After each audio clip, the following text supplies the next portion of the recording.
إلى حارس المرمى. قضت دقيقة، تبقت دقيقتين في شوط أول.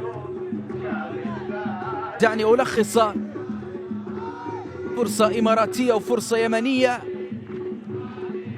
ولعب حتى الآن على الأغلب في منتصف الملعب من دون أن يفرض منتخب أسلوبه على المواجهة. لكن الكرة خاطئة. الهدف الأول، الله!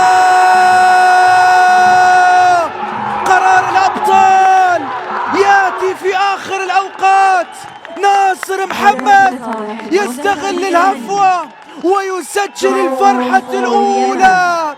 أحمر اليمن يتفوق، يأتي بالخبر السعيد، يأتي بالخبر الأول في اللحظات الأخيرة.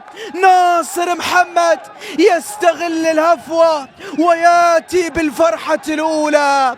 علم السعيدة عالي، يمن السعيدة يتقدم، استغلها، جابها، حطها، سجلها، أسكنها، ها هو يعلنها. 1-0 للسعيدة. اليمن تتقدم، اليمن تتفوق في آخر اللحظات بعد غلطة حارس المرمى خالد توحيد. يأتي بالخبر السعيد، ناصر محمد يسجل الهدف الأول لمنتخبنا الوطني.